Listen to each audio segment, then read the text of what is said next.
episode. I was just thinking, should I do a funny bit? And I don't the really historic have any funny bits this time. That's never stopped you before. I'm known for my funny bits. Can you tell I just took a shower? My hair is sopping wet. You got that Superman lick. Yep. I'm getting ready for the new James Gunn movie. Are you interested in the new movie? I am. I'm not really a huge. I like Batman, and I like DC okay, but like I'm not really a huge fan of like the movies. So like I really hated the like Zack Snyder stuff personally. It was not for me, and so it's really funny to me to see all the crying over. Like they just released a new Peacemaker trailer today, and everything I saw was just people upset about it. Because like he's introducing what he calls the Justice Gang as like a joke, but people are saying that the reason he's introducing the Justice Gang is because he's such a huge narcissist that he wanted to put his initials on their chest. so that's the current rhetoric. No one liked the Zack Snyder movies. At any point that they were, it became a cult after. Once he was out, people started. I don't know. Caring. Me and my cousins. Everyone hated those movies. Me and my cousins would laugh at some of the comments we saw before Snyder was out entirely, and there's some weirdos who are really obsessed.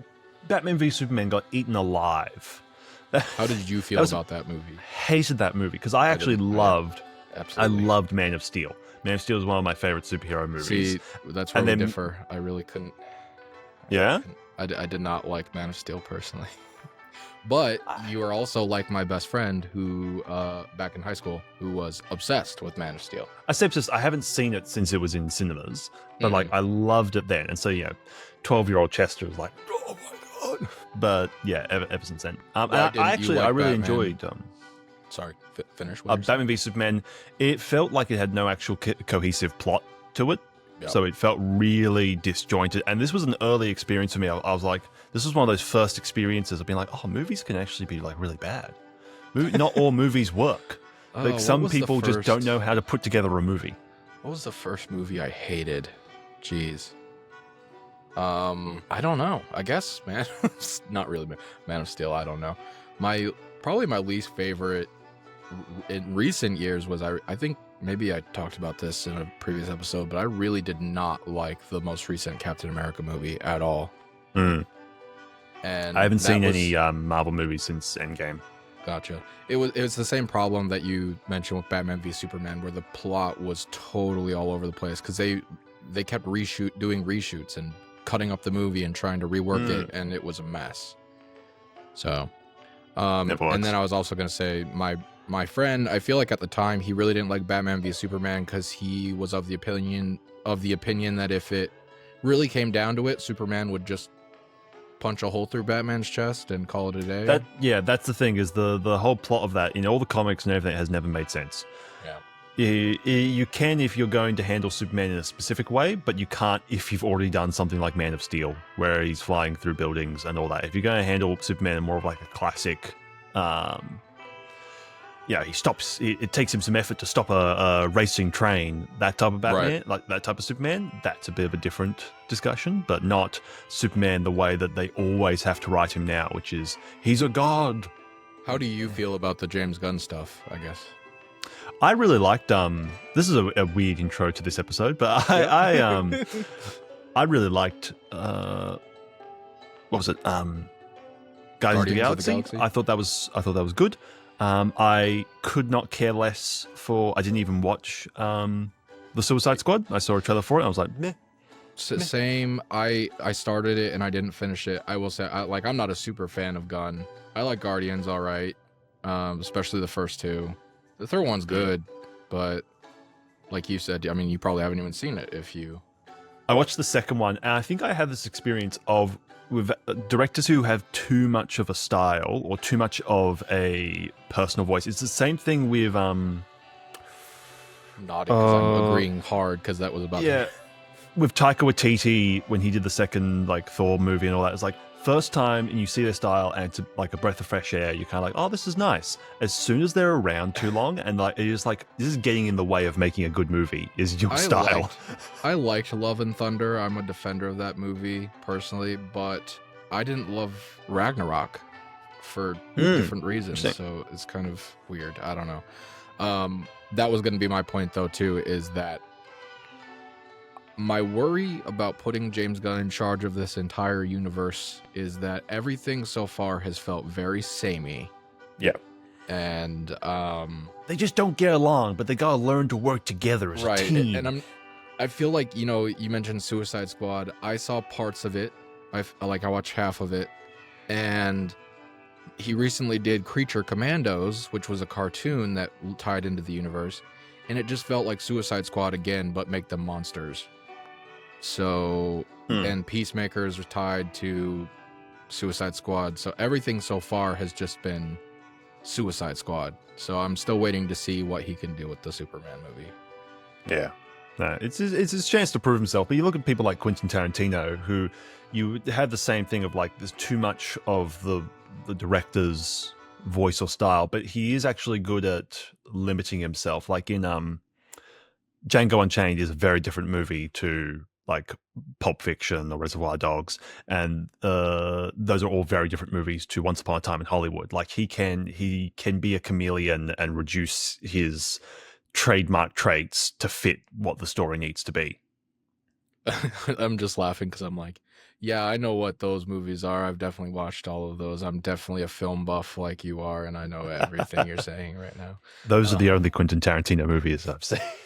SpongeBob, Johnny Bravo kicking by the beach bar, TJ making me feel like a anyways, yeah. Welcome back to Bikini Bottom Inquirer. Hello, our everyone. Nickelodeon podcast, not our Superman podcast. Not no one cares about Superman. No one's going to go see it. I almost immediately did the Trump hands. No one's going to go see it. American made. Welcome everyone back to another episode of Bikini Bottom Inquirer, where we are talking about some of our favorite Nickelodeon type contents. Who needs normal? How are you going? I'm going to jump off a bridge. No, I'm great. I've been watching. Happy 1 month anniversary, sort of, kind of. Yeah. 1 month as of recording. We've been going hard. Yeah, we've going ham. We've been putting it to the test, and we've had our speed bumps in the road. Yep. With, shorts. Some weird short stuff. Some of them work, some of them don't. We only There's did one short on this channel that has like 2 views, and I'm really confused. Yeah, I don't. How's that work? I really don't know what causes it to be limited, but we only did one short, and then we did the clips, and then the clip video blew up over the last couple days. It's at 1.7 thousand. Yeah. So people, which is pretty good for a channel that's a month old. Right. So, that's pretty good. We're pretty happy with that. Turns out people like Jimmy Neutron. And I actually realized I was scrolling through Facebook because I'm a freaking boomer. And there's a con. It's kind of like a Comic-Con kind of thing, but it's called PopCon. Yep. And it's going to be here later this month. And I realized one of the headlining guests is Debbie Derryberry. Bless you. She's playing Minecraft. I've been playing. That's what I've been doing. I've been playing Minecraft, but hell yeah. Not to get sidetracked. Debbie Derryberry is going to be here in my city this month, along with Rob Paulson. So I was like, you could go as a Bikini Bottom Inquirer news agent and get a story, get an interview for us on the field with Who Needs Normal. I'm genuinely tempted. I was literally thinking about this. I was like, I'll go and like say, hey, can you tell people to watch this random Nickelodeon? No, we'll get a t-shirt made for you. Get one of those Rode like shotgun microphones that you hold out, and like one of the caps with the letter in it. They were like, hey, it's me, Who Needs Normal from Bikini Bottom Inquirer. I just need to ask you a few questions. Why are you walking away, sir? Why are you running away? Wait, come back here. I'm going after them. Wait, Rob Paulson, sir, say Jimmy's mom real quick, please. Can you say croissant, please? Please. Croissant, one croissant. Debbie, Why are you getting in your just car? one- Why are you getting in your car? Open the window, right down the window. Debbie, just one got a blast. Please, I'm begging you. Debbie, I know we're not at the con. I know I've tracked you down to your hotel. Why aren't you opening the door, Debbie? One got a blast. I don't know how I got behind. I didn't know how I got to your green room back here. I'm in your bus. I've been talking to Jimmy Fallon. He says it's okay. But Play like the anyways. audio effects of Jimmy Fallon. Jimmy Fallon. Every time he slaps the desk, I take that as a sign of approval. I've never really watched a talk show in the traditional You're American. sense. I know, Is that right? what you guys live and breathe? My family just never watched them. I see the clips and I just kind of cringe as an adult. Personally, I'm pulling up. Anyway, I've also been good. I've been playing a ton of Minecraft as well because I run a podcast called Dark Tides, and we have a Patreon for that with, I don't know, like 20, 30 people on there. And so we've been doing a Minecraft realm together. Why the hell am I not on your? I've been playing a Minecraft realm with Mr. Jephthah and Pladley. That's all I've been doing. Oh my goodness! Well, that's why you're with the cool kids. You're with Ever the cool since guys. ever since I watched the movie, that's all I've been playing. I've been hooked. I'm waiting for that Switch 2 to come out, and so I'm just biding my time. Yeah, well, we'll talk about the Switch pre-orders in a second. But yeah, so we've been playing. The main thing is most people can join on weekends. So we're like, okay, we are not allowed to go to the Nether until everyone's on for the next week. So it's just been building, and we've done the most extravagant, over-the-top survival hard mode builds. And it's just been fun because like every time I want something, like we do this weird bargaining thing where like I offer different people's souls, whereas like, hey, I'll offer you this guy's soul who isn't on the server. I'll write up a document and you give me the you go and find me those like cherry blossom saplings, because it's also large biomes and we're surrounded by ice. So it takes like so am I. 20 What? Are we on the same seed, bro? Like most of my world is just ice. It's so annoying. We've got to run for so long. We went on a expedition, like 5 of us, running in the one direction. I think we went for 4 hours, and we went through ice, spruce, ice, ocean. You're spruce. literally describing my experience these last couple weeks, bro. I found deep snow and discovered that was a thing because I haven't played Minecraft in years. So it's like all these like, especially Bedrock. I played console edition before, and like Bedrock has all these changes. And so I'm like relearning the game, and discovering all these new ways to die, and realizing. Well, I haven't played. I also haven't played since they added the Elytra. So 2015, when they changed the combat mode, I was can't do it, don't like it. Even that was that was like even farther back because that was on console edition still. They didn't even have Bedrock yet. That's crazy, but the Nether is totally different. I think the end might be different. I don't know. I haven't been. There's a bunch more stuff in the end, I think now. Yeah, well, I know there's a city you can get to, which that was on console edition, but I don't know if there's been any other changes or not. I think I heard they're making more changes to it. But yeah, I went to the Nether by myself for the first time. The one thing I was like, I won't go without them is the end, because that's kind of like a end game kind of thing. Yeah. But the Nether is scarier than it already was, and excuse me. I don't know what a piglin is. I'm so used to the zombie pigmen. And I guess zombie pigmen are still in the game, but it's like a different, like they turn into the zombie pigmen. I don't know how any of it works. I just know I've died in there at least 10 times, and so much so that I ended up turning on keep inventory like a loser. What's interesting though is when you play with like a bunch of people, you realize just like the different interests that you can have in Minecraft. So there's one guy that has gone full fishing. And so they just have all these enchantments and all that. And like I've never bothered much with fishing and or anything like that. Full fishing, and now has moved into like villager stuff to get mending books and all this stuff. So the combination of those two lets them get like crazy stuff. We've got one person who's all chest management and redstone. So now all these doors just randomly open up for us, and we have different like melon farms and stuff to get emeralds. And then me and my wife are builders. Yeah, I do a little bit of everything. I'm like a dabbler and all that, I guess. And I I actually started cheating recently. I started dabbling in the world of add-ons because there's a whole marketplace where you can pay for like mods and stuff. And I got sick of trying to organize my chests because, I mean, historically I've been like big, like I'll have an entire mile-long room just full of individual chests with each item. But that takes time, and I didn't feel like doing that. So I found this machine you can buy on the mod thing that is just basically an all-in-one storage thing. And you can even have like a remote control to access it remotely. So it's like an infinite backpack. The only problem is it has broken the way stacks work. For some reason, the stacks don't want to combine correctly.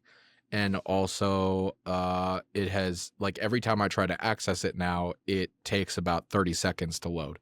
So I'm probably going to turn it off eventually.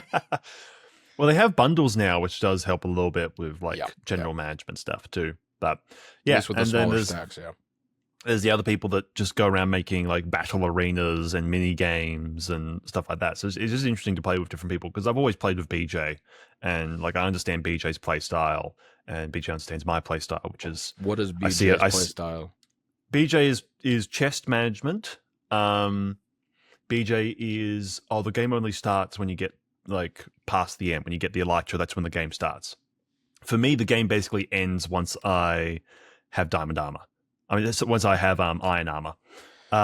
Once I've achieved that, I'm like, all right, that's everything I need. That's very cool. And for me, it's I'm going to build a castle on any mountain I see. I'll do it for like a day, and then I'll get bored, and then I'll stop. I've built a very large fortress. I plan on expanding it into a castle eventually. I actually have a book that my friend Seth bought me back in the day that's like, here's how to build castles like a pro, blah blah blah. It's like a Lego manual but like with Minecraft. And so I started experimenting with that book because I never actually used it. So I was like, I'm gonna try this, and that's cool. It's been interesting. But Minecraft. So welcome everyone to this next segment of Bikini Bob Inquirer, which is letters from readers. A little chance to spend some time with our dear readers, get into the nitty-gritty mind palaces of them, and have a little chat about their very well put together thoughts. Like this comment from William J3573. At 24 seconds, hey, I know this music as a different tune, the same music from Phantom Strider's end credits from this channel. Thank you, William. I was going to say, can we translate, please? Can we get that in English, please, William? The grammar leaves a little bit to be desired. That was actually one of the comments I wanted to point out as well, because that music, was that the SquarePants one? I don't know, because I went to Phantom's channel and I went through a few videos. And I couldn't find it either.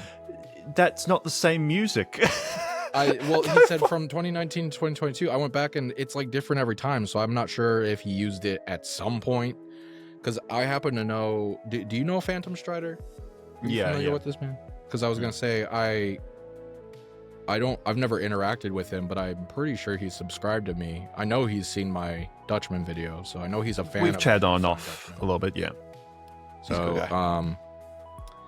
that music, I think it's the SquarePants one, but it's one of the remixes that I sent you. I had that made by a Fiverr artist named Murphy Made Beats, I think. I don't remember exactly how I don't remember. I know it's that guy. I don't remember exactly how he says his name, but he's been doing a lot of music for me, and I need to actually order some more for this video I'm doing. So that would probably be the SquarePants tune, I would imagine, from Revenge of the Flying. If he's using anything, it would be that one. I doubt Phantom is using music from Atlanta SquarePants. I love using that because no one uses that. Oh, I didn't even realize. I wondered some of those songs. I assumed they were like Creature from the Krusty Krab or something, because I don't know all of those. Well, it's Blitz Games, so same music production team. But yeah, I use a bunch from Atlanta SquarePants because I love the music in that. And each of the tracks are like 8 minutes long, and they slowly build. They don't stay the same for those 8 minutes, so they're great for podcast stuff. And then there's a few from some of the Rugrats games. But yeah, then we have a comment from Blue Fire Kid, who's been chatting a lot on our comments. They said, it being Paramount Animation, it strongly hints at theatrical release. So this is talking about the potential for the second Jimmy Neutron movie. The only movie the studio made that ended up on streaming was during and because of virus lockdown times. Since it's been, so that's the first part. Do you have any comments on that? When I read it, I was thinking, I mean, sure. I don't know enough about Paramount Animation to say one way or the other, I guess. But I think it depends on how successful these SpongeBob movies have been. If these SpongeBob movies have been crazy because these have only been going to Netflix, then, so it's like, would they really? I have a hard time believing that they would put all these SpongeBob movies on streaming, but put a Jimmy Neutron movie in the theater. So those movies must be doing better on streaming than the second or third SpongeBob movie did in cinemas. That would be the only reason for why they would be releasing them not in cinemas. How many SpongeBob or it's doing movies are well there? Enough. Just 4? 3? No, 5. 5? Yeah, 5. Doing a 6th and 7th one coming soon. But yeah, so either it's making more or there is next to zero risk and it's making more than enough. And either way, you look at that, a Jimmy Neutron movie coming out of the blue is a very risky endeavor. So the chance for streaming is still very high. The next part of their comment is, since it seems scripts aren't done yet, which I'm not fully sure where they're getting that idea from, the guy's been writing for a year and a half. The full production of the first Jimmy Neutron movie, from start to finish, full production was 24 months. So, and that was when this stuff was emerging tech. Right. So I would assume, based on what we talked about, that the script's been done for a while. But, yeah, considering that was quite a while ago. But also, different people can move in and out of a writing process. You can bring on writers for a short time. You don't have a full writing team. That's a very old film concept of having this is a set writing team for the entire thing. You bring people in and bring people off. Well, even if you look at like that guy's work history, most of his stuff was like, oh, they brought me in briefly to work on rewrites for the Lego movie, or like I did a couple episodes of this show here and there. Like he literally has done what you just described, where they bring people in and out and do rewrites and stuff. I will also say I will be incredibly surprised if this guy is in any way in the kind of top of the writing team. He is not the head writer or even second degree writer like that. Some of this level of experience is not top team of consistent writers for the entire project. Well, he's been brought on to help. He leaked the whole thing, so yeah, probably he's clearly not familiar with this process. That's not screaming professional. That's not screaming amazing NDAs. So he's saying typically takes 1 to 2 years. 2027 is the earliest I expect the release. 2016 is kind of stacked, so I imagine there's very few spots they can drop it comfortably without competing with big hitters. That's never stopped a company ever. There are the big hitters coming out a year. For some reason, companies are always just like, oh yeah, we'll slot ours in there. I agree it's a dumb decision, but they did that last time against Shrek. They came out swinging against Shrek. They came out in a year of big hitters and they lost because of it. So I'm not sure if that is enough to excuse it. I don't know about 2016. Upon kind of further thinking, 2027 or 2026 they're both perfectly plausible, but I would 100% believe that the writing would be done so by now, fully, and done for a while. I'm gonna let's read this one. Oh, hold on. I'm gonna read a couple here, or at least one. This one's a little bit long, so I'm just gonna read. I'm gonna read the first. Well, I guess I can read through this whole thing. Trying to read what his name says. Hold on, I have to get real close to the screen because I'm blind. TV Gamers Fan 180. This is not on the Jimmy Neutron one. This was on a couple weeks ago where we talked about SpongeBob games getting leaked. TV such. Gamer Stan 6180. Oh, Stan, yeah. I'm blind. It looked like an F. I actually like Nickelodeon Kart Racers 3, Slime Speedway, and Nickelodeon All-Stars Brawl 2. I do agree that Nickelodeon should be giving their games more budget. Something I still don't understand is why THQ THQ Nordic aren't the ones publishing them. It seems like they're only interested in working on SpongeBob games and nothing else. Nickelodeon Kart Racers needs the same treatment as Crash Team Racing Nitro Fueled and Disney's Speedstorm got. Introduce DLC seasonal content. The roster could start off with 30 playable characters, and then they could work their way up from there. Season 1, Fairly Odd Parents, Timmy, Cosmo, Wanda, Chester, and AJ. Hey. Season 2, Jimmy Neutron, Jimmy, Sheen, Carl, Cindy, and Libby. Season 3, Danny Phantom, Danny Tucker, Sam, and Ember. That's an interesting... Yeah, very interesting. Ember's an interesting inclusion there. Invader Zim is Season 4. Zim, Dib, Gaz, and Gur. There's a lot. Thank you for the comment, TV. Here. Yeah, thank you for the comment. We're not going to be mean to you. We're just going to be mean to the concept. I was going to say I'm not going to be mean. I'm going to. I wanted to I wanted to for one address. He talked about how he doesn't understand why THQ Nordic aren't publishing these racing and Smash Bros. Games. It was never their project to begin with. I think they don't own Nickelodeon's rights. Yeah, Nickelodeon gave these projects to a budget studio. Is it Gameloft for both, or is it just? Was it Game Mill? Or Game Mill? Game Mill does the racing stuff. Okay, I thought it was Gameloft for a second, but no. It might be. I don't know. It's been a while. Game Mill makes more sense because Game Mill is even more budget than Gameloft is. But they're both kind of budget studios. I will say, I started playing Disney Speedstorm recently. It's all right, and I understand. Like when he's talking about these seasons, he's clearly addressing Disney Speedstorm specifically. Because the thing that pulled me in is I saw they added Tron characters for their current season. And I was like, ooh, I want to race as Tron characters. And the game's all right. It actually does some things that Super Mario World just recently introduced. It did it first, like the rail grinding and everything. Like that was in Disney Speedstorm before it was in Super Mario. That's cool. Nickelodeon Kart was same treatment as Crash Team Racing Nitro Fueled. I don't remember. I think Nitro Fueled had like they're just like, kind of more beautiful, more extravagant types of games, I think is what they're saying. Which is the thing, is they're saying like I get what you mean, but basically what you're saying is they should double the cost of development for this game, and then they should do all this DLC that will have each new season will have a third of the previous amount of people going to it, because that's just the normal drop off from this stuff. For a game that costs twice as much, when basically the way the model must work for them is they make enough on just the sales right out the gate for their really micro-thin sales, like their micro-thin budgets. Nickelodeon is not interested in dumping a bunch of money into a game and making something high quality. I don't think they ever have been. I think back in the day, these teams were better at working with what they had. And I think the teams now are still getting the same budgets that they were back in the day, which obviously doesn't stretch as far.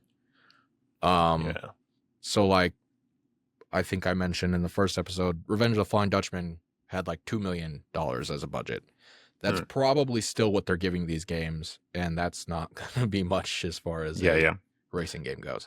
And I think TV Gamer stand like it's a cool idea, but I can immediately, from my perspective, I'm not going to play any of those.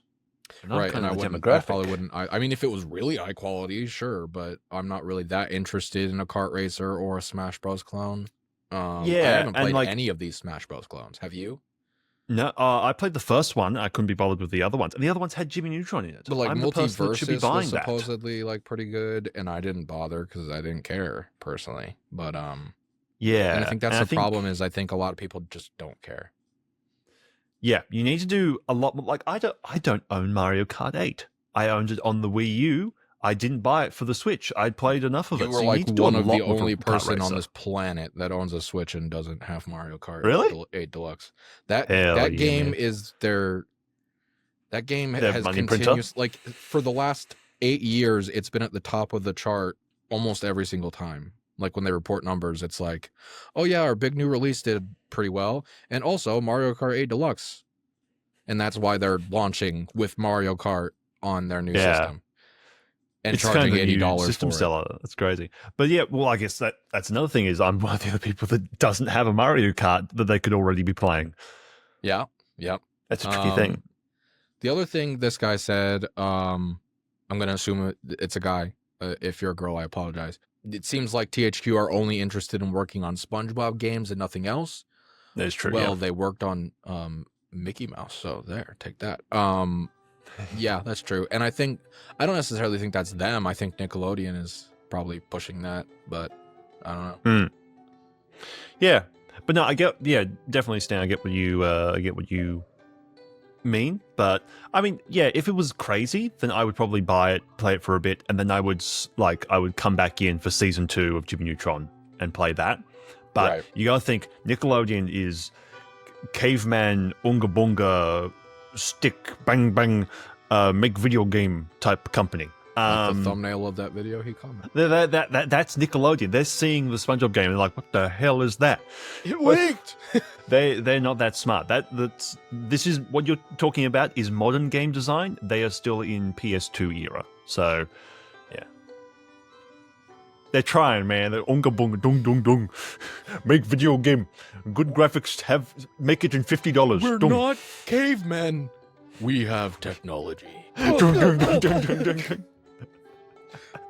That's them with THQ Nordic. Let's bang THQ Nordic against something. Quick, make Nickelodeon All Stars Brawl 3. They just worked out what memes are, and now they've made them uncool. That's the problem here as well. They've made memes boring. Yeah, that's what corporate does. We've got a comment here from Mr. Jeppy. Whoever this cringe lord is here.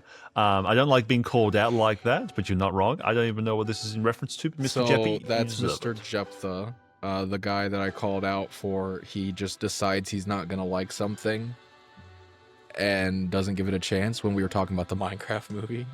And then turns into the biggest Minecraft movie stan there is. No, but so I was talking about how I was looking up that IMDb page to argue with him about review scores and stuff.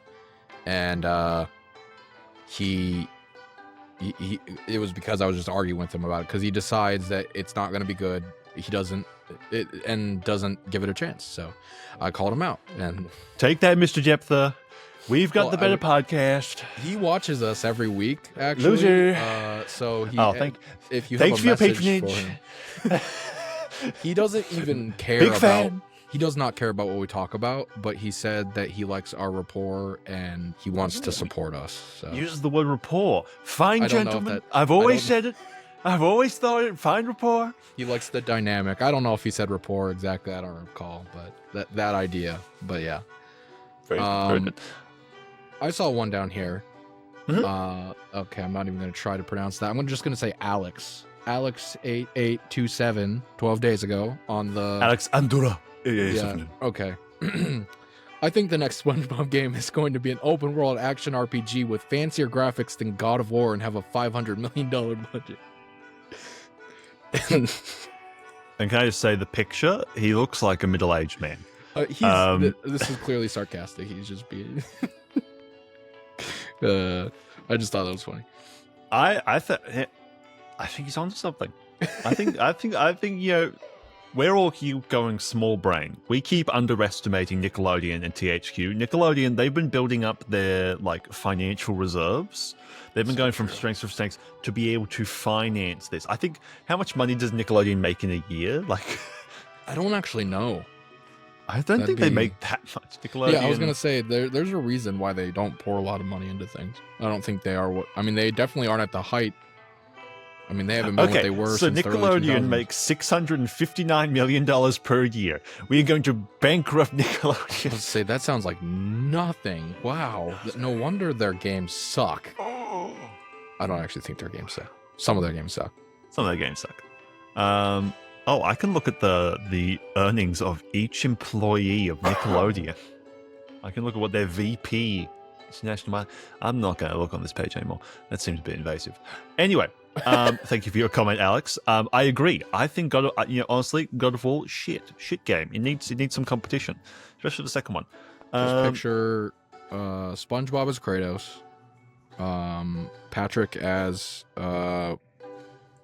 I can't think of his name. I've only barely played the game. I'm just gonna call him Boy. Patrick as Boy. Swap out all the voice actors. Yep. Sandy is the one chick. I can't think of her name. Are we talking about the reboot?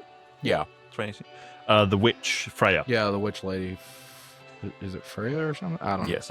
We've got another comment from Max Oddman 4100. Guys, you don't always need to have numbers in your account name. You can, there are ways around it. That was always the thing back in the day. Like you needed to make sure your gamer tag didn't have a number in it, otherwise you were a loser.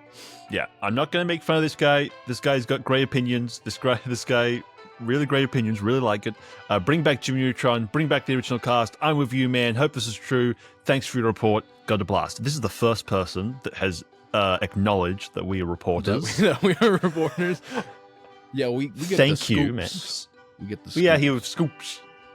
Thank you, Max. We appreciate you acknowledging all the hard work that we do here. And then another person that says, I do love Loud House. Where was that one? I remember reading that one before. Fanimator 101. I do love Loud House. As far as Jimmy Neutron goes, I hope this happens a sequel to the 2001 movie. YouTube Studio is stupid where it's only showing me ones that we haven't responded to. Okay. Now I'm seeing all of them. And then they replied, so they said that, and then they replied, and I said absolutely, and then they replied to that, and they said because if that info from Adam Paver is on LinkedIn, it's definitely happening. I'm not fully sure if that's sarcasm. I can't quite tell. No, I don't think that's sarcasm at all. I think he genuinely thinks if it's on LinkedIn, it must be happening. Which it's like, if it's on LinkedIn, something happened. That doesn't necessarily mean it's going to come to fruition. But I am going to choose to not crush anyone's dreams and say, yes, he's right. It's definitely. I'm dubious, honestly. It's been so long. I am dubious. But also, for some reason, I've just decided that I dislike Adam Paver. So I'm just like, if Adam's working on it, then maybe it's shit and they dropped it. Okay, maybe it's dead. I'm the believer and Chester's the asshole this evening. Weirdly what enough, else is new? We've got a bunch of other big comments from Blue Fire Kid, but maybe we should move on to the main topic for this episode. Well, real quick, before we do that, you mentioned that we were going to talk about the Switch pre-orders. Yes, sorry. The reason I thought about that is because that was actually my story time for the week. So I was thinking, since you mentioned talking about that, I'll just say, because I sent you a message, probably a week or two ago. I'd gone to EB Games. I pre-ordered it day one. And I was like, yes, got it. Because I was really worried that it was going to be all sold out. And I was like a couple hours late. It was like 11 o'clock in the morning. So I was like, I rushed and I was like, it's all going to be fucking gone. Pre-ordered it. And then I came in like a week, 2 weeks later. And I was talking to the guy and I was like, oh yeah, if you wanted to jump up to the Mario Kart version, we've still got heaps of those. The pre-orders aren't done with those at all. And I was like, what? And it's like, yeah, we've still got some for the base model as well. So like, there's no real rush. And I was like, this is for day one. And it's like, I've heard this is Australia day one. Has been like, just you can walk in and grab it. I don't know why. I don't know why you guys down there don't seem to. So then in my mind, I was like, oh shit, is this going to be a fucking Wii U situation? Am I buying a dead console? And then I found out that in America, it's like instant scalpers, instant like as like sold out as ever. I think Canada's pretty rough as well. I know Japan, like they had 2 million people who wanted them, and Nintendo was like, I'm sorry, but you're barely any of you are going to get them. So it could still be a Wii U situation. I'm not convinced that it's not going to fail after launch. And I don't want to be the negative. I'm a Nintendo fan. I don't want to be the negative Nancy, but I don't think the launch is indicative necessarily of how well this thing is going to do long term. Because we've had launches before, like the Wii, that explode even for years, and then it just drops off a cliff after everyone has gotten theirs. Weird tangent. Before I get into my story, EB Games. We've talked about this before. We used to have EB Games here in the US of A, and it got bought out by GameStop or whatever.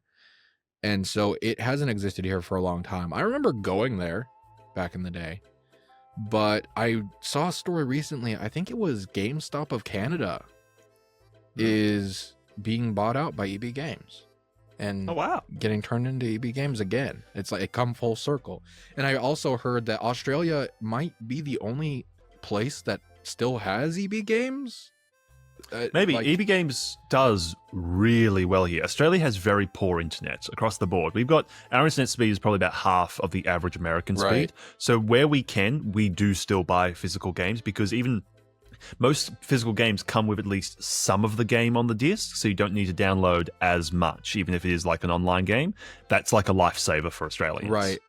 Your bundle, does it come with a download code or does it come with the physical cartridge in the box? Because I Let heard me- some countries that don't have good internet are just getting the cartridge in the box.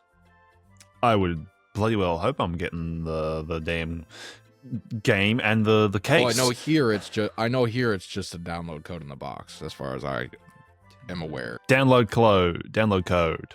Yeah. Fuck. I've got Well, there's, fast like- internet now because I got Starlink, but damn, I really Oh, wanted the that's right, case. That's Yeah. pissy. Half my storage is going to Um, get taken up by damn Mario Kart day I'm one. gonna wait. I'm gonna wait until like late into the generation when it's not $80 to get a physical copy, and just put it Yeah. on my shelf because I would like to have the case as well. I am keen for Donkey Kong Bonanza. I've been praying for a new Donkey Kong game. I love the Donkey Kong game on Nintendo 64. I've been wanting one you're a for big Donkey years. Kong fan. You're a big Donkey Yeah, head? me and Donkey Kong, we're close. We're down with it. You're a big Even if he Kong wears head, huh? pants, I'm okay. I'm okay That's with right. it. He's wearing pants now. I For forgot some about reason, that. it's not appropriate for him not to be wearing pants. Brett, he's no longer angry. He's wearing pants. So what's your story? Tell me your story. Who Well, did you I have was to, just what gonna mention- grandma so- did you have to kick to get your Nintendo Switch 2? So, pre-orders launched at midnight in the US on whatever day it was. I mean, this is kind of a dated conversation at this point, but I thought it was interesting, so I wanted to bring it up. I saw how I wasn't going to be able to pay the entire thing up front. And so I was like, maybe I'll go in person and wait in line at GameStop, because then I just have to put like $50 down. Yeah. And then I saw what a nightmare it became for people online trying to get them, because they were getting kicked out of lines that they were in or timed out or whatever. It was just chaos. And I was like, crap, people are going to be lining up. So I ended up going over to GameStop at like midnight. I put my my lawn They're doing chair midnight pre-orders. for online, yes. In person, Whoa. in person for GameStop, it was when the stores open. And unfortunately, on this particular day, they were opening at like noon. So I go at midnight. I bring my chair and I'm like, I hope there's not a ton of people already. I pull up. It's just me. And so I'm sitting in my car. I'm watching Andor. I'm like, maybe I'm the only one who shows up. I don't know. Probably about 20, 30 minutes after I get there, another guy does end up showing up. And then a line starts forming. So I get my chair out. I chat with him for a little bit. And then I just sit there in the cold for 12 hours. It wasn't cold the whole time, but I literally sat in the GameStop parking lot for 12 total hours. And that Dude. was an interest. I'm glad I did it, because even though it was miserable, I never got that experience. It's growing the up. stuff you look back on. I look back on waiting out in the cold at midnight for the Wii U launch as Yeah, like I a never did that. 14-year-old, and I was so bloody excited. And I never going home had and playing money. a little bit. That my parents never had money. They would never. I've never gotten a console at launch. This is the first time I'll be getting anything day one. So I got my experience before everything goes digital only and cloud and consoles were ceased to exist. I finally got the experience there, and I'm glad I did it. I sat out there and played Hitman Blood Money on my Switch OLED, and try not to fall asleep. And then by the time like 6 o'clock rolled around, more people started showing up. They were all chatting. One guy was literally doing his work from home job in line, just sitting there on his chair like, sorry guys, I have to do a meeting real quick. and so he stops talking to them and puts on his. Can everyone be headphones. quiet, please? And you know, the reason I went so early is I found out, you know, there was rumors that every GameStop was going to have like 100 units each. But I called the day before and he was like, oh yeah, we're going to have I think they had 35 units total, something like that. It might have been a little bit more than that, but not much more. So I was like, crap. So I ended up being first in line. I got my pre-order. And by the time it was getting like two to 1 hour before open, like people start rolling up, seeing the line, looking at the flyer on the thing, looking at the line, and then just leaving. And we've talked about Pokemon cards. That's been nuts lately. And GameStop is one of the only places that does they'll do restocks. And so people get in line for these restocks, and they were doing a restock, I think, on the same day or like around the same day. And this one girl just tromps on up with her boyfriend. She they're not open yet. She just tromps on up and she looks at the line and she's like, what are you guys waiting for? And we're like, Nintendo Switch 2. And she's like, oh, well, I just want Pokemon cards. And then she turns to the door and starts to open it. The manager had gotten there and unlocked the door to go in himself and forgot to lock it. So she was able to open it. And we all were like, oh, they're not open. And she's like, oh. Like she's like, oh. She looks at the flyer on the thing. She says, oh. She looks at the line. She says, oh, again. She looks back at the door and says, oh, one more time. And then they turn and leave. So apparently people are going all over town looking for these Pokemon card restocks. People are nuts over these. It was an interesting experience. I think it's an interesting story, especially the weirdos who showed up and just like, I'm here for something else. I'll go ahead. Yeah. Wow. So I don't want the Switch 2. I can just go in, right? That's how you guys are losers. I'm not a loser. I also pre-ordered a Pro controller just because they were very limited. And I should have done that. I'm stupid. They're more expensive here too, but I was like, they're going to be hard to find. I would like one because they sound like they're very interesting technology. Hey, I've got my Pro controller on my desk. I use that for all right. I have that one too. Require it on my and for Dolphin. The D-pad on that one sucks, but I like it a lot. That's what I've been playing Minecraft with. Hell yeah. I also pre-ordered Hitman World of Assassination. I just had a pre-order of the new Doom game that was like $150 here in Australia. And I was just like, can I just move that over to the Switch? Like, yeah, sure. I was like, oh, hell you, man. I don't need to put down money for anything. The new Doom game? To do I had like disrespect. No, it said Dark Ages, sorry. Oh yeah, Dark Ages. I like Dr. Disrespect. Dark Ages. We talk about him all the time, the pedophile or whatever. What the frick happened? I don't know. No, he's just that many moves ahead of us. He tried to convince us that he was a pedophile. He was playing chess while we were playing Sudoku. Now, anyway. Yeah, I find it interesting with the Pokemon card stuff because obviously there was the explosion around Pokemon Go, which was huge. And then it feels like it had like a little bit of a slope because the games have been crap. But it feels like, is Pokemon bigger now than it ever has been? The cards are. I don't know that the games are, but the cards have exploded, and I don't know. So it started during the pandemic. Freaking Logan Paul made it a big thing.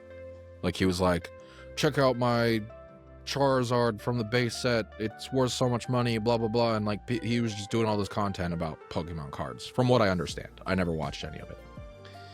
And I told you about how when he did that, those cards blew up. I ended up finding a reverse holo of the base set reprint and selling that for like $75 on eBay because I didn't care about it, but other people did. And I don't know, it's still just as big card wise, if not bigger than it was during the pandemic. And I don't know if it's like the NFT bros trying something else. I don't know. Yeah, because we talked about the new kind of world of like the card opening stuff on YouTube Shorts, like It's the very should I much open it or keep it sealed guy. And you're right, and it's not just Pokemon too. I feel like cards in general are just huge right now. There's a lot of people who do open like sports cards or Magic cards or whatever. It's just a thing right now. I saw a video of him opening a pack of divorced dads, which was the joke card set that had been like floating around for ages, and now is an actual collectible card set. I saw that, yeah. Real quick, hilarious. Not to like reverse, but you mentioned the new Doom game, and you wanted to switch it to Switch. I don't think it's been confirmed for Switch. No. So what I done is I had a bunch of games and stuff like that, and for your birthday month in Australia, you get a plus 50% trade-in value if you're trading in on your birthday month. So I had a bunch of stuff, and I was like, I'll just trade this stuff in because they're going to announce the Switch, because they announced the Switch, but they hadn't done the pre-orders had opened. That was still like 3 or 4 months away. So I'd gone in with all this stuff to pre-order it, and they're like, no, it's not open yet. It will be open up in a few months. So I traded it all in, and like I got a couple $100 for it. And I was like, what's the most expensive game you guys have? And like, oh, we've got Doom. That I put it on that. And I was like, okay, I'll be back in a few months, and I'm going to move that pre-order from that to the Switch. Oh, okay. So I could immediately pay off the bond, like the bond. Well, deposit type of thing instantly. There's been controversy over here with that Doom game because it just came out, or it's about to come out, and people realize that the disc doesn't have any data on it. It just unlocks the digital download, much like it's just a code, really. Switch key cards that everyone's been freaking out about. And it's like, I stopped buying physical PlayStation games a long time ago because I knew that there's no data on the disc. It's just a paperweight, really. So the Switch key card thing was not really, I mean, it's frustrating because I did like collecting physical Switch games, and I probably still will, but it's been a thing. But people are all up in arms over it. I find Switch eShop sales are normally better than any physical location sales for Switch games. So if there's a better, they have better storage already. So if you got good storage on it, like it's always, in my mind, kind of the way to go. And the whole point of Switch is it's on the go. And I don't really want to be DS style fumbling for cartridges. That's if fair. if it's something big that I care about, like every new Zelda, I'm gonna get it in the case. Every new Mario, I'm gonna get it in the case. But if it's of the bloody generation, I bought Nicktoons a lot Brawl, of digital games. I'll download it. Right. For most of the generation, I bought a lot of digital games. I even have Tears of the Kingdom digitally because I just didn't want to go out and get a copy at the time. But then, like near the end, I was like, I barely have any physical games. I'm gonna start building up my collection because the Switch 2 is almost here, and I want to collect a bunch of physical games for that. And then it turns out most of them are like empty pieces of plastic. Do you have a PlayStation 5? Yeah. What's been your opinion on it? I like it. I mean, the game also as like a generation. As a generation sucks. It's probably the worst gaming generation I've ever. I haven't played anything new on it since Spider-Man 2. Oof, I didn't even play Spider-Man 2. I loved Spider-Man 1, and I saw all the stuff with Spider-Man 2. I was like, I don't need to play Spider-Man 1 again. That's all this is. No, it's very different, I would say. It is. I played Miles, and I like was like, it's very different. Miles, than even Miles, I would say, because Miles, the Miles was just an expansion of the first game, but I felt like it was very different. It had a lot more to it. Story kind of. What I really didn't like was when they changed the face. Oh yeah, that was stupid. It felt weird. I understood they felt like they had to, but I was so used to the other face that it was very jarring. Yeah. And that Peter doesn't feel like he's meant to be young. That Peter is meant to feel like he's on kind of the latter end of his Spider-Man career, not looking like Tom Holland. But yeah, I haven't. I mean, I was just thinking the other day. I don't know when the last time I bought a new game for my PS5 was. Like I'll buy games for it, but usually they're like remasters or stuff. I play, so for my PlayStation 5 I play most games I play on my PC because I've got like a dope PC and I spend a lot of money on it. 4070 is as much as the PlayStation 5, so you play it. But for me, the PlayStation I use for mostly I played Elden Ring, so a heap of Elden Ring on the PlayStation, and then JRPGs. JRPGs always come to PlayStation. They look best on PlayStation. They work best on PlayStation. I forget you're really into like Persona and stuff. Yeah, I have all the Persona games now. Basically, all the Persona games are on PlayStation 5 as well. They've released more, so I play all of them on that consistently. New games like Stellar Blade, they haven't even come to PC yet. Stuff like that. Nier Automata looks best on PlayStation 5, so on and so forth. And I think the last game I got for PlayStation 5 that was new was Space Marines 2. Which I didn't finish. I was just like, I could be playing Halo right now. This is just Halo. I bought it when Jedi Survivor was coming out because I'm a huge fan of Fallen Order. I really liked Survivor as well. And then Spider-Man came out, I think the same year. And since then, it's really just been my Hitman machine. Like, I keep playing Hitman World of Assassination on it. BJ's gotten so into Hitman. I'm really interested. Here's a question for you. Jedi Survivor, or we go like full classic with it. When did it come out? 1 second. Or Force Unleashed. Yeah. Which one? Jedi Survivor, personally. Really? I like Force Unleashed, but it's very like it. I like it. It shows its age. It was very grindy. It felt kind of repetitive. The combat's fun. I had it on PSP actually back in the day, and now I have it on Switch. Oh, hell yeah. And there was actually a mode on PSP that I preferred that's just lost because it's like an Order 66 mode where it's just like a horde mode where you're just attacking waves of enemies. And that's not on the Switch version, so it's just PSP model was actually very impressive. Yeah, it was. It was felt very impressive, basically like the same game, honestly, just with different modes. But yeah, I really love the Jedi games. I told my cousins that Jedi Survivor, like the story of Survivor specifically, is probably one of my favorite Star Wars stories of all time outside of Clone Wars. I kind of saw the whole thing coming, but like the way they did it, just like it really resonated with me. I don't know. So it's Star Wars Jedi Survivor and Jedi Fallen Order was the first Fallen one. Order. And Fallen Survivor was the more recent one. And then they're going to do a third one. And then I think they're done after that, as far as I think they're going to make it a trilogy and end it. I also just noticed what's on your TV back there. Is that like a 10-hour version of that? Yeah, it's just a loop. Okay. I had another thought and I lost it. That happens all the time. But interesting. Yeah, I tried Jedi Fallen Order. I played it for a little bit. But yeah, didn't really click for me. Yeah, I've replayed it like 5 times since it came out. I used to like replay it around every Thanksgiving for a couple years there. It's just, I don't know. I really like the gameplay. I really like the story and the characters. I have like the art book and everything. Do you feel as if I kind of get this sometimes? Like one of the reasons why I was kind of bringing up Force Unleashed is it feels to me very much like we basically have removed video game genres now.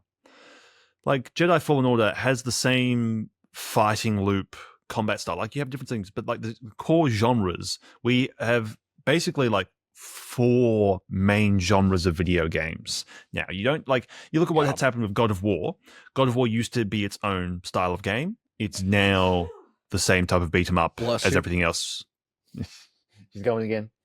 But it's the same type of beat 'em up as most other PlayStation games. Yeah, there's a lot of stuff that's very samey, and I heard someone recently blame Last of Us for kind of creating this world of video games that we live in now, and I don't know that I blame that one specifically, but I feel like that's a good representation of like the style where it's all like walking simulators, sometimes you shoot, story.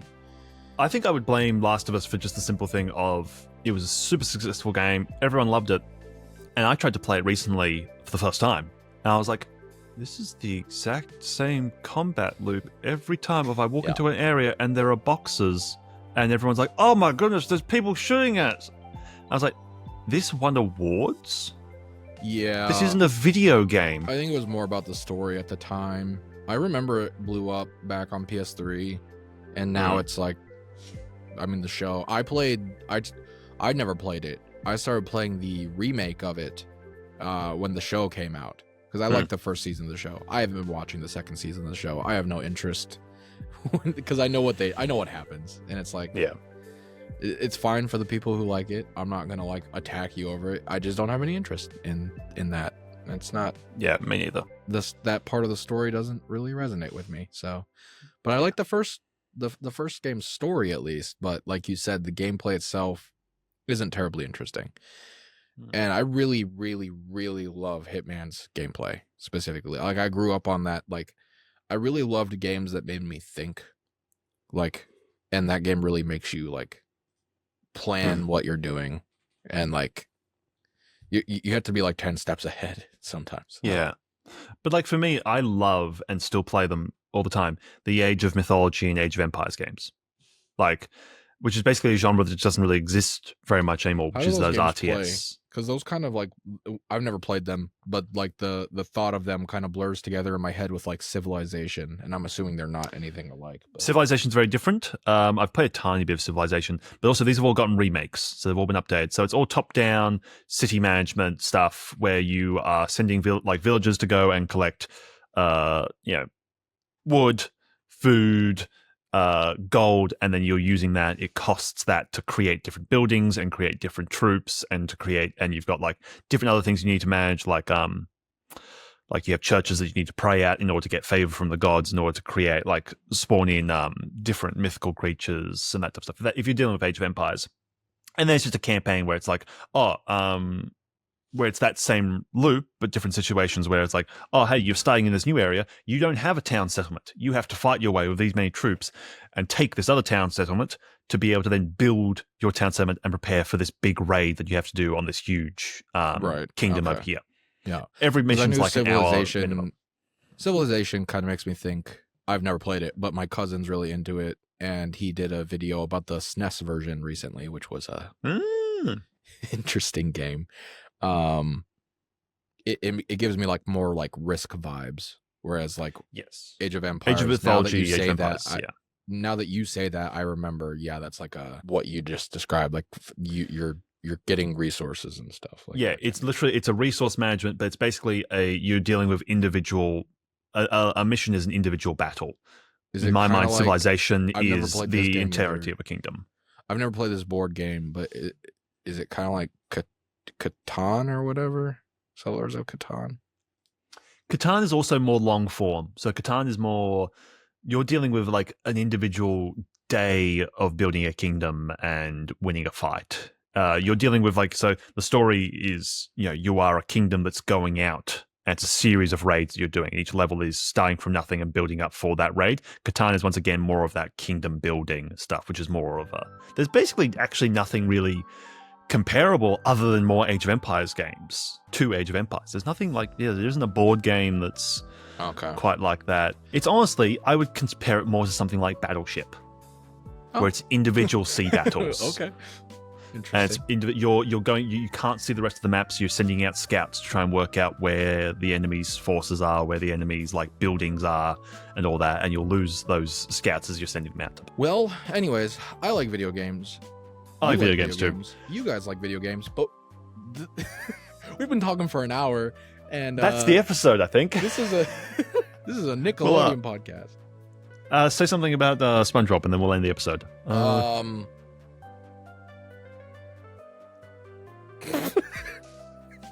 Fantastic. SpongeBob games are pretty cool. You ever play Legend of the Lost Spatula? I did for a video. I think I made a review on that. I just was trying to think of the most obscure SpongeBob game I possibly could. Listen, man, I was desperate at a time. I reviewed all those bad boys. I did Yellow Avenger. Creature from the Krusty Krab on Game Boy Advance? I think I did. I think I might have, actually. I think I might have.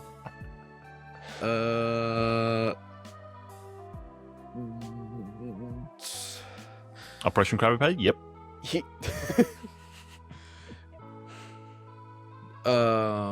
break. Dungeons and Dragons. Yep. You come up with a bit. I don't know. Who would win in a fight, Squidward or Squilliam? I think they would. They have a day of preparation time. I think it would really just end with them making out with each other. To be honest with you, there is a lot of tension there, isn't there? Oh no, he's hard. Don't look that up on the internet, gamers. All right, well, thanks guys so much for coming along for our little switch. It's we're just going through the news this episode. It's good. Look, I think we should go forward. Not that I think we should always have it be a Nickelodeon podcast, but every once in a while, let's just have a good conversation. We were so lost in our conversation that we forgot the topic. We were lost of in the sauce. Yeah, listen, guys. This is our show. We don't answer to you. Shut the fuck up. All right? But don't unsubscribe, please. Don't unsubscribe. Mr. Jephthah, please. Keep watching. Well, Mr. Jephthah is going to love this episode because we talked about things that he cares about. We did. Blue Fire Kid, please. Max Oddman. We got 20 new subscribers because of that Jimmy Neutron video. Guys, please, we'll talk about Jimmy Neutron again. Next episode, no, not next episode. Episode after, we'll talk about Jimmy Neutron and the deep conspiracy theories behind Jimmy Neutron did 9/11. I watched Recess, no stressing then. The kids next door always playing, messing with each other in the back tree house, chilling and possibly fighting evil, jerking off to Kim and having fun again with my cartoon friends. No classmates anyway, to hell with them, cause I was hanging with who I thought was cool. All the